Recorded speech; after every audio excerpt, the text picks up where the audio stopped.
Hello guys. तो जैसा कि आज हम लोग बात करने वाले हैं बंगाल के बारे में। और हाँ, ये हमारे चैनल का फर्स्ट वीडियो है जो क्लास रिलेटेड है, और ऐसे ही इस पे बहुत सारे वीडियो आएंगे। अब से शुरू होने जा रही है, तो हम लोग साथ मिलकर अच्छे से पढ़ेंगे, कोई भी टॉपिक को अच्छे से क्लियर कर लेंगे। क्यों? और हाँ, एक बीच बात को हम लोग बेसिक ध्यान रखेंगे कि जो भी हम लोग पढ़ेंगे वो कुछ डीपली पढ़ेंगे, ठीक है ना। अब डीपली का मतलब आपको ही पता है कि अब जो भी एग्जाम होने जा हो रहे हैं या कुछ भी हो रहे हैं उसमें स्टेटमेंट क्वेश्चन आते हैं, ठीक। तो स्टेटमेंट वाइज क्वेश्चन आएंगे तो ऐसा है कि अगर आप कुछ भी चीज़ को डीपली पढ़े हुए हैं देन आप उसको पढ़ के आंसर दे सकते हैं, या आप वन वर्ड पढ़े हुए हैं तो आप नहीं दे पाएंगे, ठीक है ना। तो हम लोग चाहेंगे जितना डीपली हो जाए उतना डीपली पढ़ेंगे, ठीक। उससे आपको ये भी होगा कि आप मेंस आंसर राइटिंग भी लिखेंगे, देन आपको सही रहेगा। और अगर आपको प्रीलिम्स भी है तो वो भी आप कर लोगे क्या। तो आज हम स्टार्टिंग करते हैं। फर्स्ट टॉपिक हम लोग का बंगाल, यानी कि जो भी बंगाल में हमारे कुछ भी जो भी नवाब सब थे या जो भी अंग्रेज सब थे, वो बंगाल को ही इतना क्यों प्योरिटी करते थे कि हाँ बंगाल को अपने राज्य में मिला लेंगे, देन हमको बहुत बेनिफिट होगा। ऐसा क्यों था बंगाल के लिए।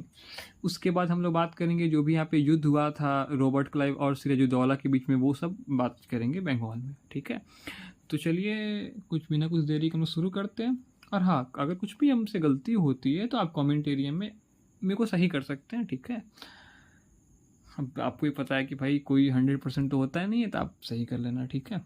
चलिए, तो सबसे पहला हम लोग पॉइंट उठाते हैं कि बंगाल ही ऐसा क्यों था जिसको अंग्रेज सब कैप्चर करना चाहते थे और नवाब सभी चाहते थे कि हाँ हम इसको मतलब कैप्चर कर लें, ठीक है।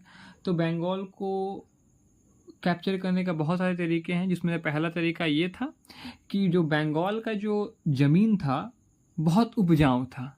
अब उपजाऊ का भी कारण क्यों था, क्योंकि वहाँ पे आपको ही पता है कि गंगा नदी वहाँ पे है और ब्रह्मपुत्र नदी भी है, जो दोनों का पे संगम होता है, जहाँ पे हमारा क्या बे ऑफ बंगाल जहाँ पे बे ऑफ बंगाल बनते हैं, बंगाल की खाड़ी। तो वहाँ पे आपका जो बंगाल वाला इलाका है, जो भी रीजन है, वो बहुत उपजाऊ है। तो वहाँ का मिट्टी उपजाऊ है। अब जहाँ पे मिट्टी उपजाऊ होगा वहाँ पे खेती सब बहुत अच्छी होगी, ये कारण था।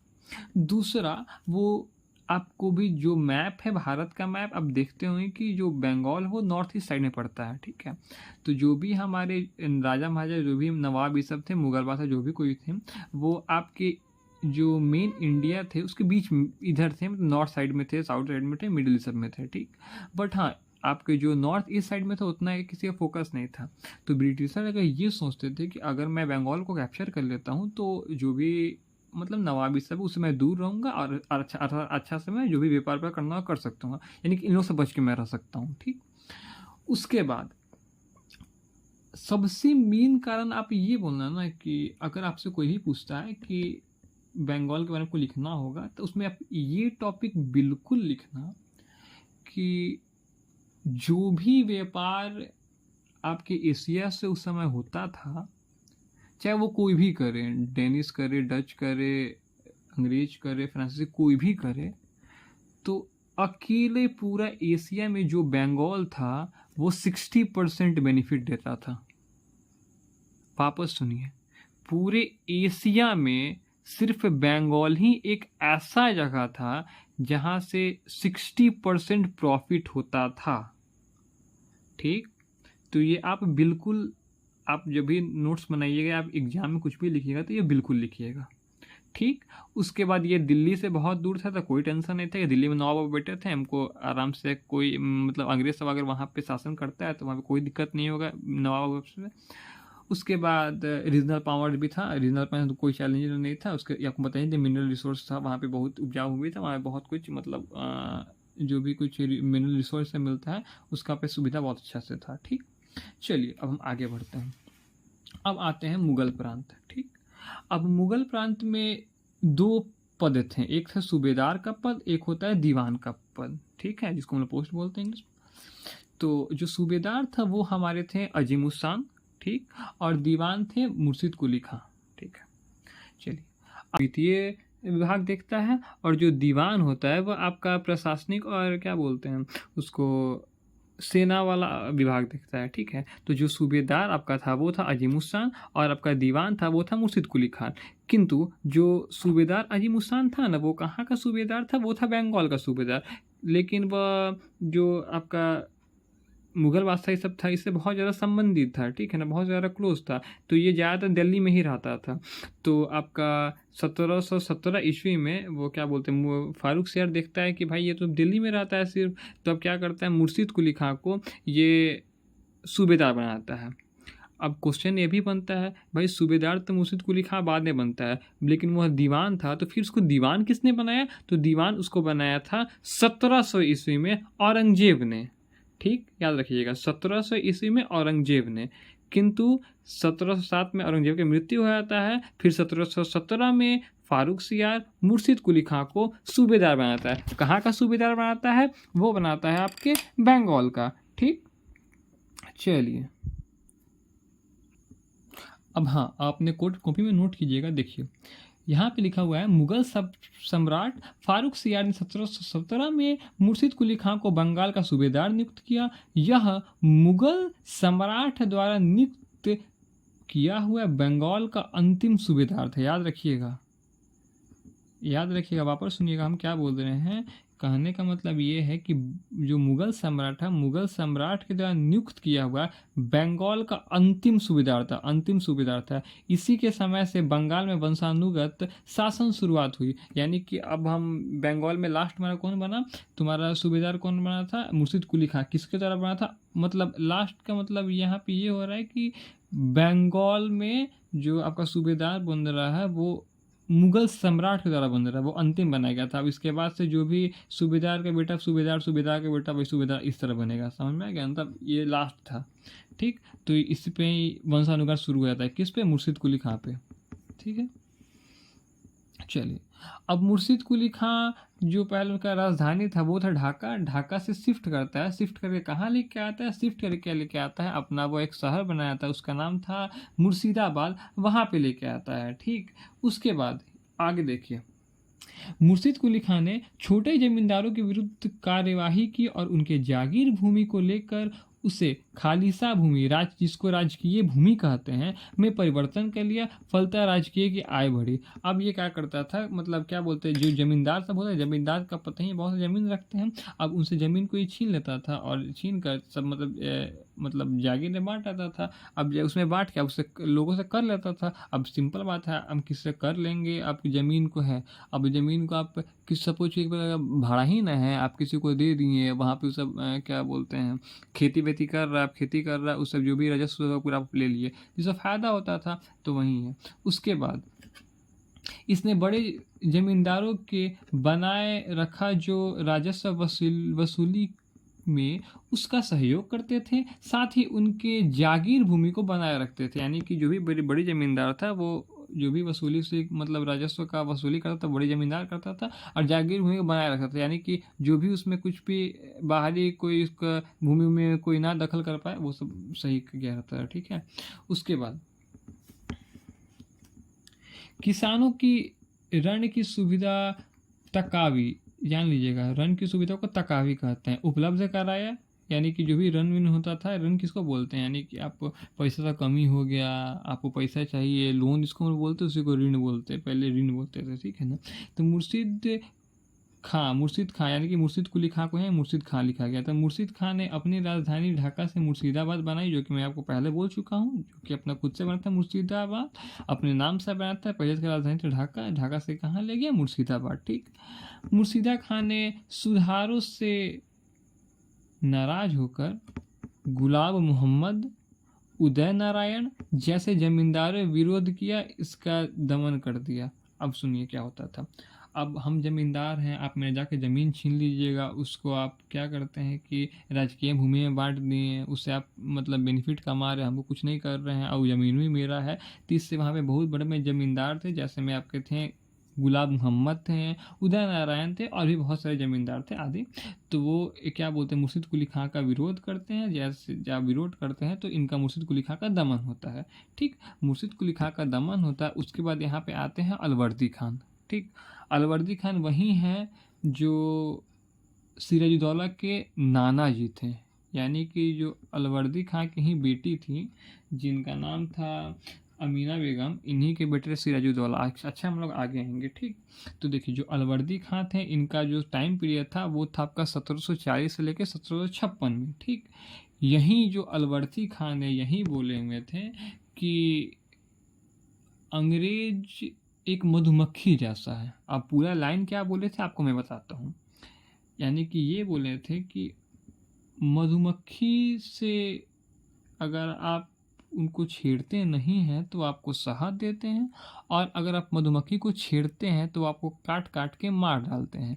तो ये बात मधुमक्खी किसके लिए बोल गया, बोले मतलब अलवर्दी खान मधुमक्खी किसको बोला हुआ था, तो वो अलवर्दी खान मधुमक्खी बोला था अंग्रेजों को। अब ऐसा लाइन उसके लिए क्यों बोला गया था, आप सुन देखिए क्यों। देखिए अगर आप अंग्रेज के साथ सपोर्ट करते थे, आप अंग्रेज के हाँ में हाँ मिला रहे हैं, अंग्रेज को सपोर्ट कर रहे हैं, अंग्रेज को सब टैक्स दे रहे हैं, तो आपको कोई कुछ नहीं करेगा, ठीक है ना। आप एकदम मस्त, आपको आपके राज्य में जीने जो भी आपको करना है करते रहिए, फ्री एकदम रहिए, आपको कुछ नहीं है।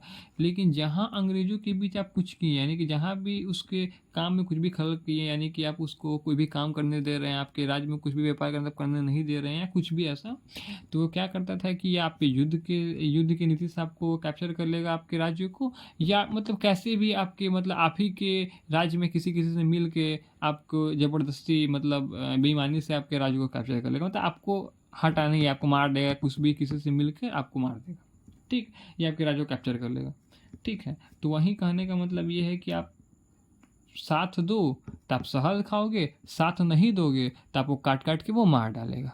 कौन? ब्रिटिशर। तो ब्रिटिशर का यहाँ पे कंपेयर किससे किया जा रहा है? मधुमक्खी यानी कि बी से। कौन कर रहा है? अलवर्दी खान। और अलवर्दी खान का टाइम पीरियड क्या था? 1740 से लेके 1756 तक। बहुत सही, चलिए आगे बढ़ते हैं। यहाँ तक कोई दिक्कत होगा तो भाई थोड़ा बताइएगा। हाँ, और थोड़ा मैं कुछ थोड़ा ज़्यादा तेज़ बोलता हूँ, इसके लिए मैं थोड़ा माफ़ी चाहूँगा। आप जो वीडियो का क्वालिटी है, वीडियो का स्पीड है, आप स्पीड को थोड़ा कम कर दीजिएगा, थोड़ा माफ़ी चाहेंगे, लेकिन धीरे धीरे कंट्रोल हो ही जाएगा। चलिए अब आते हैं 1756 से 1757 तक किसका पीरियड आता है? सिराजुद्दौला का। अब सिराजुद्दौला कौन था? सिराजुद्दौला आपके जो अलवर्दी खां थे उनके बेटी के पुत्र थे, यानी कि सिराजुद्दौला अलवर्दी खान के क्या हुए? नाती हुए, और ये उनके नाना जी थे, अलवर्दी खान के नाना जी थे, ठीक। अब चलिए, इनकी मौसी इनसे गुस्सा थी। क्यों गुस्सा थी सिराजुद्दौला से? सिराजुद्दौला से गुस्सा इस वजह थी कि जो मौसी थी उनका नाम था घसीटा बेगम। घसीटा बेगम चाहती थी कि मेरा पुत्र यहाँ का नवाब बने, लेकिन ऐसा नहीं हुआ। अमीनो बेगम उनके बेटा सिराजुद्दौला वो यहाँ के नवाब बने। तो इनसे तो पहले ही ये गुस्सा थी घसीटा बेगम सिराजुद्दौला से, ठीक। और दूसरा बात कि जो सिराजुद्दौला था उसका नेचर भी मतलब थोड़ा रूड टाइप का था। आई मीन किसी से जबरदस्ती किसी से बात नहीं करना, थोड़ा घमंड में रहना, ऐसा वैसा, ठीक। उसके बाद सिराजुद्दौला का ही एक कथन है कि लोगों को विरासत में क्या क्या नहीं मिलता है, लेकिन मुझे विरासत में सिर्फ दुश्मनी मिली है, यही सब है। अब क्यों नहीं मिलेगा भाई? इसके पीछे भी कारण है। जो इनकी मौसी हैं वो इनके साथ मतलब बेईमानी किया, जो इनके मतलब क्या बोलते हैं सेठ वेठ थे वो इनके साथ बेईमानी करते हैं, मतलब जो भी जमींदार मुझे क्या बोलते हैं पूंजीपति लोग थे वो इनके साथ बेईमानी करते हैं। जो इनका खास सेनापति था वो इनके साथ बेईमानी करता है। समझिए ना कि सब इनके साथ बेईमानी करता है। मुश्किल से मुश्किल मत इनका 1 साल टाइम पीरियड चलता ही है। चलिए अब आगे कुछ बढ़ते हैं।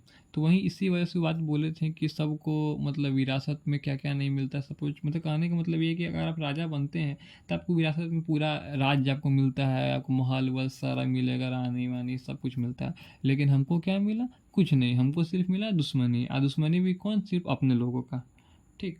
चलिए अब क्या होता है कि सिराजुद्दौला कोलकाता में अंग्रेज सब आ जाते हैं, उनसे बिन पूछे वहाँ पे एक किला बनाने लगते हैं जिनका नाम था फोर्ट विलियम। तो सिराजुद्दौला को पता चलता है कि ऐसा ऐसा कुछ काम हो रहा है, तो सिराजुद्दौला मना करते हैं कि भैया देखो ऐसा कुछ यहाँ पे नहीं हो सकता। ये बात कब का है? 1756 का है, ठीक। तो लेकिन वो सब मानता नहीं है, अंग्रेज सब मानता नहीं है, वो सब ज़बरदस्ती मतलब उनसे बिन बताए वापस बनाना शुरू कर देता है फोर्ट विलियम। कहाँ पे? तो कोलकाता में, ठीक।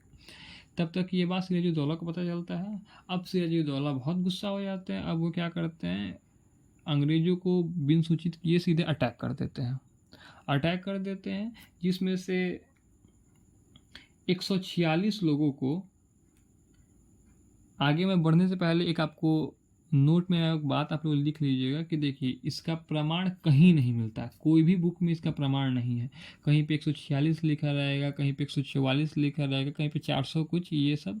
और दूसरा बात ये भी नहीं है, जो मतलब ब्लैक होल में पढ़ने वाले हैं वो कुछ नहीं हुआ है, मतलब पता नहीं हुआ भी है कि नहीं भी हुआ है किसी, मतलब ये जो क्या बोलते हैं, जो वहाँ का जो एक मतलब लेखक बन जाता है, जिसको हम लोग क्या बोलते हैं, उसको हम लोग बोलते हैं, क्या बोलते हैं, हॉलवेल बोलते हैं। तो हॉलवेल पता नहीं ये झूठ बोला हुआ है या सच बोला हुआ है, ऐसा कहीं पर भी प्रमाणित नहीं है। लेकिन हाँ, अब मानने के लोग लिख दिए हुए कि ऐसा ऐसा हुआ है। अब जो भी हो भाई, जो लिखा हुआ है वही हम लोग पढ़ेंगे। चलिए आगे बढ़ते हैं।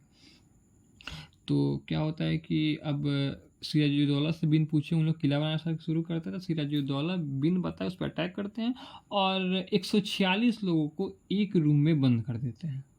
बहुत छोटा सा रूम था, शायद मे बी 14 फुट का था रूम, ये थोड़ा हम कंफर्म नहीं, आप देख लीजिएगा। मतलब हाँ, ये कंफर्म है कि एक रूम में बंद कर देते हैं, ठीक है। अब 146 लोगों को एक रूम में बंद कर दिए, जिसके दम घुटने की वजह से, भाई सिंपल बात है, इतना छोटा रूम में आप 146 लोगों को बंद कर दिए तो भाई मरेगा ही कोई मरेगा।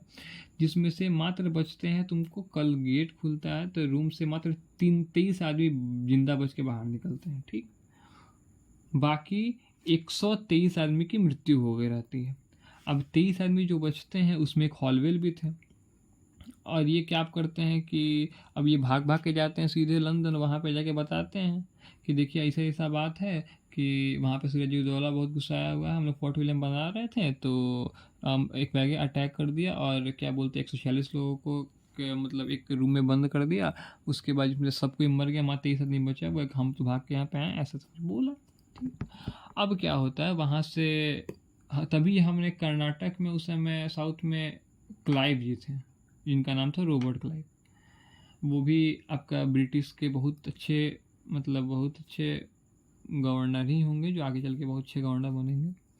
तो क्या होता है कि उनको बताया था इस ऐसा बात है। अब वो क्या करते हैं, वो बोलते हैं कि अच्छा भाई ऐसा है, चलिए भैया थोड़ा अटैक करते हैं बंगाल पे। तो वो क्या करते हैं कि अपने 2-3 हज़ार सेना लेके, वहाँ 2-3 हज़ार सेना लेके आते हैं बंगाल में। तब तक उनको पता चलता है कि अरे भाई साहब, ये तो अपने ही हाथ में खेल है। अब अपने ही हाथ में खेल का मतलब क्या होता है, भाई जिससे हम लड़ने आए हैं उसका तो कोई सपोर्टर है ही नहीं, उसके साथ लड़ने वाला कोई है ही नहीं, तो ये तो युद्ध करने से पहले ही हम लोग जीत रहे हैं। अब ये बात कैसे बोलता है, अब देखिए, वो देखता है कि जो उनकी मौसी हैं वो काहे गुस्से हैं, बिकॉज उनका बेटा वहाँ का नवाब नहीं बना, इस वजह से वो गुस्सा है। दूसरा जो वहाँ का पूंजीपति अमीन चंद है, वो उनसे गुस्सा था। उसके बाद वहाँ पे एक जगह सेठ था, वो उनसे गुस्सा था।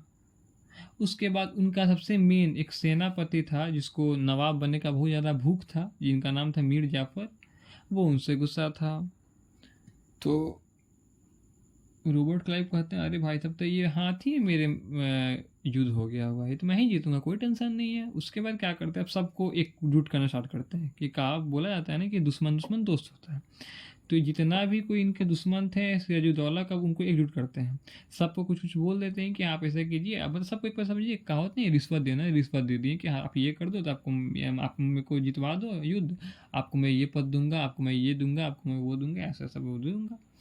लेकिन हाँ, सबसे मेन याद कीजिए कि जो मीर जाफ़र था, मीर जाफ़र को अंग्रेज द्वारा बोला गया था, यानी कि रॉबर्ट क्लाइव द्वारा बोला गया था कि अगर ये मैं युद्ध जीत जाता हूँ तो आपको यहाँ का नेक्स्ट नवाब बना दूंगा। किसको बोले थे, मीर जाफ़र को। कौन बोला था, रॉबर्ट क्लाइव बोला था, ठीक। तो उसके बाद ये युद्ध होता है 23 जून को, जो कि कहाँ होता है, ये आपका होता है बंगाल में। अब बंगाल में कहाँ, तो बंगाल के पलासी में। अब फिर पूछेंगे भैया पलासी, तो पलासी में कहाँ, पलासी एक जगह का नाम है, पलासी में भी एक जगह है, वहाँ पे क्या बोलते हैं, पलासी में एक जगह है, वहाँ पे आपका जगह में एक जगह है नदिया, वो जिला पड़ता है, ठीक। देखिए बंगाल एक तो एक राज्य है ना, बंगाल एक राज्य हो गया, वहाँ पे एक पलासी शहर हो गया, ठीक। और वहाँ पे एक नदिया नाम का जिला पड़ता है, ठीक। वहाँ पे भागीरथ नदी गुजरता है। उसके तट पे ये युद्ध हुआ था। इसी वजह से इसका नाम पलासी का युद्ध रखा गया, जिसको इंग्लिश में बैटल ऑफ पलासी बोलते हैं। ठीक। वापस सुनिएगा, ये युद्ध कहाँ लड़ा गया था? जो पलासी का प्रथम युद्ध लड़ा गया, ये युद्ध लड़ा गया हुआ था पलासी जगह पे, नदिया जिले में भागीरथ के किनारे। भागीरथ यहाँ पे नदी का नाम है। ठीक। युद्ध कब हुआ था? 23 जून 1757 को। देखे अब दिख रहा होगा। ठीक। चलिए, यह युद्ध जो 1757 का युद्ध है, ये युद्ध ऐसा था कि इसमें कहा गया है कि एक यह इतिहास का ऐसा युद्ध है जिसका मतलब प्रमाण पहले ही पता चल गया हुआ था कि इसका विजेता कौन होगा, मतलब इस युद्ध को कौन जीतेगा। उता भाई आपको मैं पढ़ा रहा हूँ, आपको भी पता चल गया होगा अभी तक इसका आंसर कौन जीतेगा। सिंपल बात है, रॉबर्ट क्लाइव जीतेगा। क्यों जीतेगा? क्योंकि वो जितना भी इनके दुश्मन थे, यानी कि जितना भी इनसे जो जलते थे, जो इनसे नफरत करते थे, किन से, सिराजुद्दौला से, उनको रॉबर्ट क्लाइव एकजुट कर लिया था। किस लिए? रॉबर्ट को क्या बोलते हैं, सिराजुद्दौला को हराने के लिए। ठीक। चलिए, तो उसके बाद ये युद्ध हुआ जिसमें आपका क्या बोलते हैं, युद्ध हुआ तो एक साइड में थे आपके जो भी रॉबर्ट क्लाइव थे, उसके बाद मीर जाफ़र थे, उन्हीं के साइड हो गए थे। मीर जाफ़र के बेटा थे, उनका नाम था मीरान, वो भी उजरी थे। उसके बाद उनकी घसीटा बेगम, उसके बाद और सब भी थे, शेख चंदी, सब कोई थे। और एक साइड में थे आपके सिराजुद्दौला, और सिराजुद्दौला के दो बहुत बहुत ज़्यादा भरोसेमंद व्यक्ति थे। एक का नाम था मीर मदन, एक का नाम था मीर मोहन। ठीक है, एक का नाम था मीर मदन, एक का नाम था मीर मोहन। तो क्या होता है, वो देखते हैं कि हमारा जो मीर मदन मीर मोहन देखते हैं कि हमारा जो राजा है यानी कि सिराजुद्दौला है, वो इन लोग से हार रहा है। ठीक। अब हार रहा है तो मैदान को इन लोग को बोला कि मतलब सिराजुद्दौला को बोला कि आप भाई बोले क्या बोलते हैं सरकार, आप मैदान छोड़ के भागो, कोई टेंशन नहीं, हम लोग देख लेंगे। अब कैसे भागोते? घोड़ा वहाँ पे रहता है, घोड़ा को लेके उन लोग भगवा देता है। ठीक। अब भागते हैं तब तक आपके जो मीर जाफ़र थे वो देख लेते हैं कि अरे भाई ये तो भाग रहे हैं। तो मीर जाफ़र किसको बोलता है? अपने बेटा को बोलता है, अरे भाई देख वो भाग रहा है। तो बेटा कौन थे? मीरन थे। मीरन को बोलता है कि बात भाग रहा है। अब मीरन अपने सेनापति को बोलता है, अपने भले अपने सेना को बोलता है। उस सेना का नाम था मोहम्मद बेग। याद रखिएगा, ये बहुत बहुत डीपली क्वेश्चन है। ये आप किसी बुक में, लगभग बुक में आपको नहीं लिखा होगा। आप क्वेश्चन बनाओगे तो वहाँ पे आपको क्वेश्चन पूछेगा कि ये मीर जाफ़र को किसने मारा, तो वहाँ पे क्वेश्चन ऑप्शन मिलेगा मीर कासिम, मीर जाफ़र, ऐसे ही रॉबर्ट क्लाइव फर्नांडिस का रहेगा, तो आपको वहाँ पे लिख दीजिएगा मीर जाफ़र, तो सही मार देगा। अब बहुत डीपली पूछेगा तो वहाँ क्वेश्चन पूछते हैं कि मीर जाफ़र को किसने, भले सिराजुद्दौला किसने मारा, वहाँ पे ऑप्शन आएगा मीर कासिम, मीर जाफ़र, भले क्या बोलते हैं रॉबर्ट क्लाइव और मीरन। तो आप मीरन कीजिएगा। और कहीं भगवान ना करे बैड लक हो आपका, तो क्वेश्चन पूछ जाए कि सिराजुद्दौला किसने मारा, तो आप तो पढ़ लिए हुए हैं, आपको मैं पढ़ा दे रहा हूँ, तो कोई टेंशन नहीं, आप मस्त आंसर मार दोगे। तो क्वेश्चन पूछेगा सिराजुद्दौला किसने मारा, तो सिराजुद्दौला को मारा आपके मीर जाफ़र के पुत्र थे। कौन? मीरन। मीरन की एक सेना था, उसका नाम था क्या? मोहम्मद बेग। मोहम्मद बेग जाके उसको मारता है। अब क्या होता है ना कि जब आपका जो युद्ध भूमि से भागता है सिराजुद्दौला, तो मीर जाफ़र देख लेता है। मीर जाफ़र मीरन को बोलता है, मीरन भाग, देख वो भाग रहा है। तो मीरन अपने सेना को बोलता है, अरे मोहम्मद बेग जाओ उसका मार के आओ। तो वो जाता है सिराजुद्दौला को मार देता है। ठीक है, तो इतना डीप लेवल कोई नहीं बताएगा। ठीक है, इतना डीप तो आप पढ़ भी लीजिएगा, कोई टेंशन नहीं है, हानि तो नहीं करेगा, एग्जाम में कोई पूछ भी सकता है। आपको थोड़ा ना पता है एग्जाम में क्वेश्चन कहाँ सेट हो रहा है क्या। तो वो मार देता है। उसके बाद ये युद्ध हार, मतलब क्या बोलते हैं, युद्ध हार गया तो मर जाता, हार जाता है। उसके बाद आपका जो भी डील पहले हो गया हुआ था उसके हिसाब से आपका जो मीर जाफ़र था वो आपका नवाब बनता है। ठीक। कहाँ का नवाब बनता है? बंगाल का नवाब बनता है। और ये जो भी सिराजुद्दौला और रॉबर्ट क्लाइव के बीच में युद्ध हुआ था, यानी कि इसको हम लोग क्या बोलते हैं, पलासी युद्ध बोलते हैं। इसको बंगाल का प्रथम क्रांति बोला गया था, याद रखिएगा। बंगाल का प्रथम क्रांति इसको बोला गया हुआ था। ठीक। किसको? बैटल ऑफ पलासी, यानी कि पलासी के युद्ध को, जो कि कब लड़ा गया? 23 जून 1757 में। किसके किसके बीच? Robert Clive versus Sirajuddaula. जीता कौन? Robert Clive. ठीक। चलिए, अब कहावत है कि जब नसीब फूटा रहे ना तो कोई साथ नहीं देता है। समझे। तो जो मीर कासिम मीर जाफ़र थे, इनका नसीब था एकदम फूटा हुआ। अब कैसे फूटा हुआ था आपका आगे पता चलेगा, चलिए।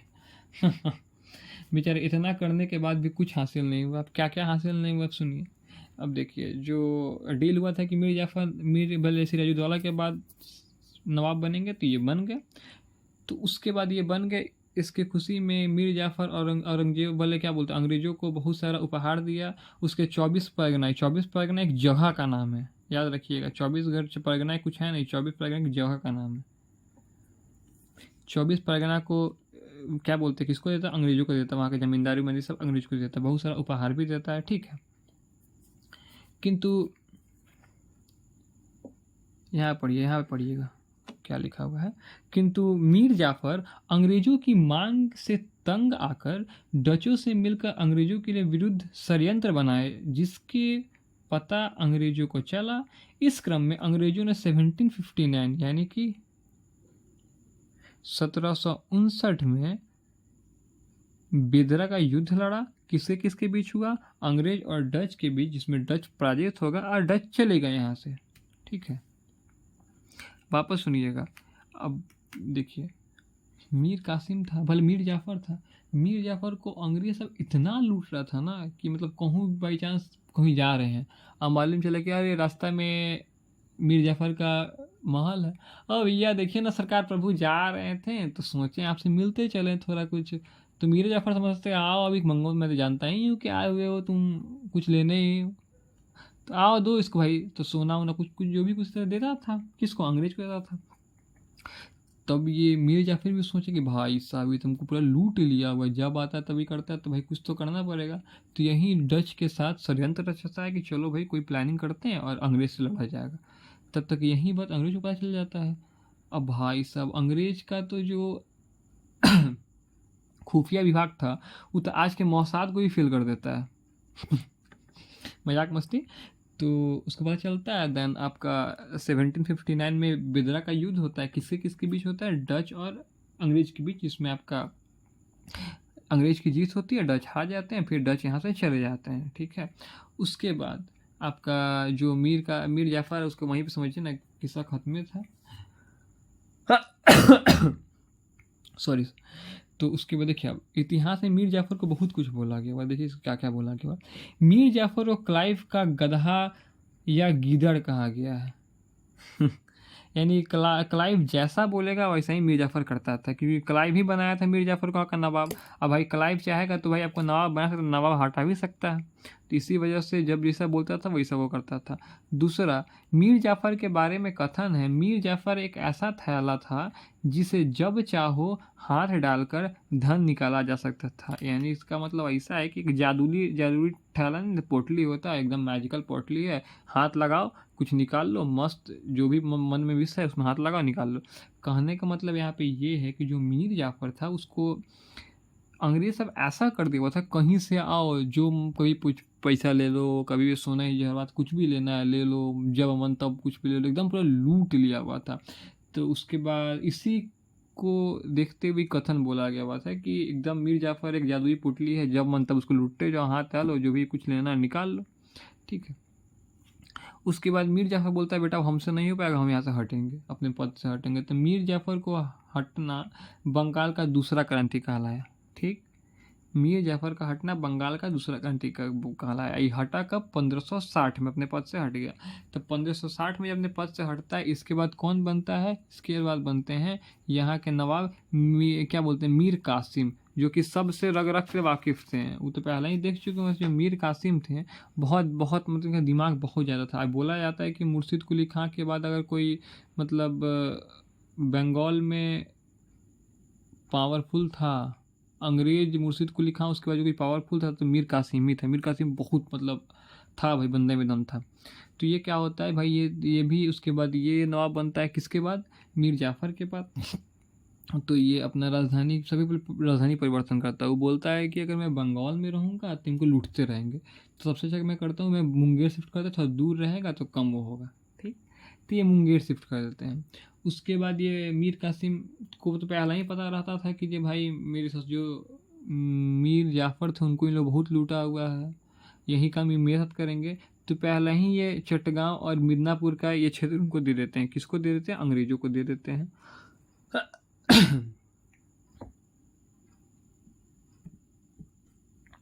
और साथ ही बहुत सारा उपहार देते हैं। ठीक है, जो मीर कासिम था वो चटगांव और मिदनापुर का क्षेत्र दे देता है अंग्रेजों को, और बहुत सारा उपहार भी देता है। उपहार क्या देगा? उपहार में वही सोना जवाहरात जो भी कुछ होता है सब देता था। ठीक है, उसके बाद क्या होता है कि अब ये आपको मुंगेर आगे रहता है। आगे देखिए, किंतु यह एक क्रांति नहीं था। इस सत्ता परिवर्तन बंगाल की जनता का कोई भूमिका नहीं था, ना ही इस सत्ता परिवर्तन के पश्चात बंगाल की शासन व्यवस्था में कोई व्यापक परिवर्तन आया। कहने का मतलब ये है कि जो मीर कासिम वो बंगाल से मुंगेर से अपना कैपिटल शिफ्ट कर लिया, तो इससे बंगाल में कोई फर्क नहीं पड़ा।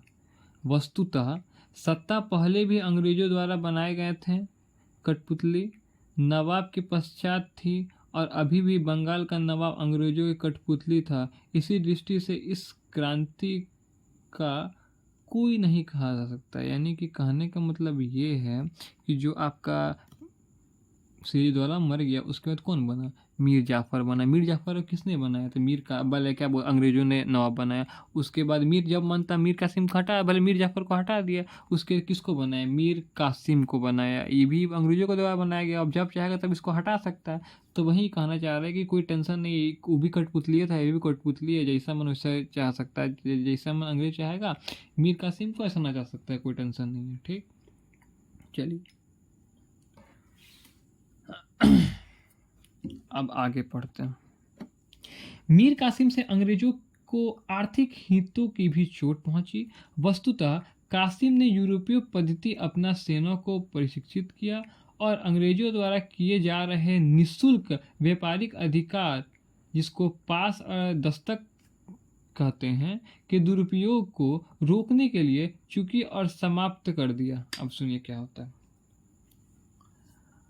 जो अंग्रेज भाई बहुत क्या बोलते हैं, मीर कासिम को बहुत ज़्यादा वो करता था, परेशान करता था। किस लिए? तो वही देखा ही हुआ था कि भाई जो मेरे पहले थे नवाब, उनको बहुत सब लूटा उटा है, बहुत कुछ किया हुआ है। और हम क्या करते हैं भाई, कुछ ऐसा तो कुछ करेंगे जिससे हम मतलब अंग्रेज से भी हम अपने अंग्रेज से थोड़ा कंट्रोल, अंग्रेज से कंट्रोल कर सकें। तो ये क्या करता है, यूरोपीय पद्धति यानी कि यूरोपीय सिस्टम से अपने सेना को प्रशिक्षित करता है। यानी कि यूरोपीय मतलब जो पद्धति था उससे अपना सेना को साफ एकदम पूरा वेल ट्रेड करना शुरू करता है कि बाई चांस है कुछ भी होता है एकदम मस्त हम लोग रहेंगे।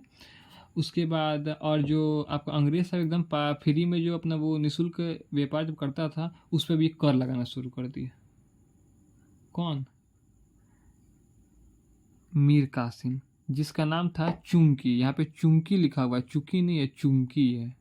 ठीक, चुंकी कर ही होता है। ठीक, यहाँ पे देखिए चुंकी समाप्त कर दिया। चुंकी एक कर का नाम है। इससे अंग्रेजों को आर्थिक हानि लगी। अब सुनिए क्या होता है भाई, जो भी आप मतलब रेवेन्यू कलेक्ट कर रहे हैं, आप उस पर जाके आप उसको रोक दीजिएगा, तो भाई सिंपल बात है आपको तो हानि करवे करेगा। तो ये जो अंग्रेज सब था वो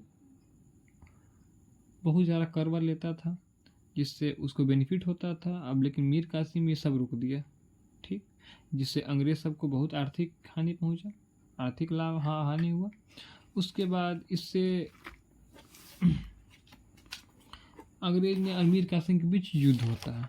ठीक, युद्ध होता है जिसका निष्कर्ष 1707 में हम कह सकते हैं कि बंगाल में हुआ सत्ता परिवर्तन ना तो बंगाल की जनता के लिए और ना ही अंग्रेजों के लिए क्रांति सूचक था। यानी कि 1707 में क्या होता है बताइए। अब देखिए मीर कासिम जो था ना, वो मुंगेर में बंदूक और तोप का फैक्ट्री लगाया। भाई साहब बताइए, उस समय इनका शौक देखिए कि बाई चांस कभी भी ऐसे युद्ध का मौका मिला तो सीधे शुरू कर देंगे, तो वहीं पे फैक्ट्री लगाया। उसके बाद अब सुनिए क्या होता है। तब तक मालूम चलता है ना, बहुत अति अब हो गया था मीर कासिम का। भाई यूरोप मतलब अंग्रेज सब कुछ भी करता था, ये मना करता था, कहीं पे भी कर वर सब समाप्त कर दिया हुआ था। तो अंग्रेज सब को बहुत हानि होने लगा। तो अंग्रेज सब अपना सेना लेकर खोजने निकला इसको, किसको? मीर कासिम को। तो मुंगेर था, अब मुंगेर से ही भाग के चला आया पटना। कौन? मीर कासिम। और मीर कासिम बोला भाई साहब अभी तो नाक में सब दम कर दिया, कहूँ जा रहा है, कहूँ तो पहुँच जा रहा है, अब बहुत हुआ, आने दो आने दो। अभी क्या करता है, 148 अंग्रेजों को काट देता है। पटना में 148 अंग्रेज को मीर कासिम काट देता है, जिसको इतिहास में पटना क्रांति बोला गया हुआ। ठीक है, इसको इतिहास में पटना क्रांति बोला गया हुआ है। इससे गुस्सा के अंग्रेज बोला कि भाई साहब अब सब अति कर दिया मीर कासिम, अब अति कर दिया हुआ है। तो पूरा अपना सेना निकलता है कि चलो भैया मीर कासिम को तो मारना है, हराना है उसको। तो मीर कासिम क्या करता है, वो अब वहाँ से भाग के सीधे जाता है लखनऊ में, और वहाँ पे मिलता है किससे? शाह आलम द्वितीय से और सुजाऊ दौरा से। और उसके बाद आपका वो क्या, हम तीनों मिल के उसके बक्सर का युद्ध का सब प्लान करता है। तो वो हम करेंगे नेक्स्ट पार्ट में, क्योंकि ये पार्ट बहुत ज़्यादा बड़ा हो गया हुआ है। देन आपको यहाँ तक में यानी कि पटना कांड तक में कुछ भी अगर समझ में नहीं आया हो, या कुछ भी अगर मेरे बातों से थोड़ा वो लगा हो, तो आप मेरे को कमेंट मैसेज कर सकते हैं। और रहा बात को, थोड़ा ये मेरा फर्स्ट लेक्चर था, तो हो सकता है थोड़ा मैं नर्वस हो सकता हूँ, या कुछ मतलब गलत बोल दिए हूँ, तो आप इसके लिए मुझे क्षमा चाहते हैं। और अगर पसंद आया होगा थोड़ा वीडियो, तो आप लाइक वाइक कर दीजिएगा, थोड़ा शेयर वेयर कर दीजिएगा, थोड़ा सब्सक्राइब भी कर दीजिएगा मन करे तो। और हाँ, शेयर जरूर कीजिएगा, ठीक है ना? अगर थोड़ा सा भी समझ में आया शेयर जरूर कीजिएगा। और अगर कुछ भी थोड़ा मैं पढ़ाने का तरीका गलत हो या सही हो, आप मेरे उसके बारे में कमेंट में लिख दीजिएगा, ठीक है? ये प्रथम प्रयास था, और नेक्स्ट प्रयास में इससे भी अच्छा होगा। चलिए मिलते हैं नेक्स्ट वीडियो में। Thank you so much, best of luck, all the best.